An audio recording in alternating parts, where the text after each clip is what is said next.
दोस्तों, हाल ही में अमेरिका के राष्ट्रपति डोनाल्ड ट्रंप ने भारत से आयात होने वाले सामान पर 50% टैरिफ का ऐलान किया था और इसका सीधा असर भारतीय निर्यातकों और व्यापारियों पर पड़ेगा। लेकिन दोस्तों, इसी बीच रूस से भारत के लिए एक अहम और सकारात्मक संदेश आया है। रूस के चार्ज द अफेयर्स रोमन बबुश्किन ने कहा है कि अगर भारतीय सामानों को अमेरिकी बाजार में दिक्कतें आ रही हैं, तो रूसी बाजार भारत के लिए पूरी तरह खुला है।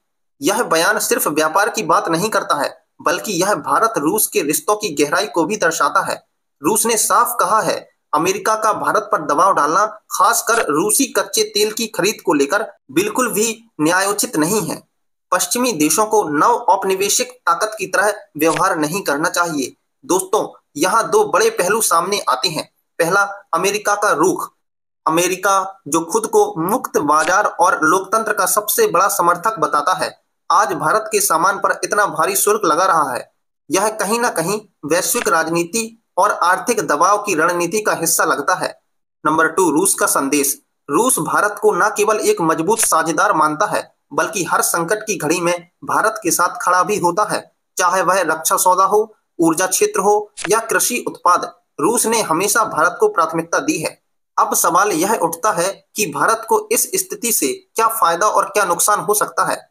दोस्तों, पहले नुकसान की बात करते हैं। अमेरिकी बाजार बहुत बड़ा बाजार है। अगर वहां 50% टैरिफ लागू होता है, तो भारतीय उत्पाद महंगे होकर कम कंपटीशन कर पाएंगे। और फायदा यह है कि रूस जैसे देशों के बाजार भारत के लिए खुल रहे हैं। यहाँ भारत अपनी कृषि उत्पाद, टेक्सटाइल, आईटी सेवाएं और फार्मा उद्योग को आगे बढ़ा सकता है। दोस्तों, यह घटना हमें सिखाती है कि वैश्विक राजनीति में कोई स्थायी दोस्त या दुश्मन नहीं होता है। भारत को अपनी विदेश नीति और व्यापार नीति इतनी मजबूत बनानी होगी कि किसी भी एक देश की पाबंदी का हमारे विकास पर असर न पड़े।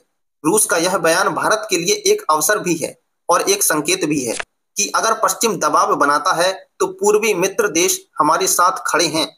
तो दोस्तों, आपको क्या लगता है? क्या भारत को अमेरिका की शर्तों पर झुकना चाहिए या रूस जैसे साझेदारों के साथ अपने रिश्ते और मजबूत करने चाहिए? अपनी राय कमेंट बॉक्स में जरूर दीजिएगा। नमस्कार, जय हिंद।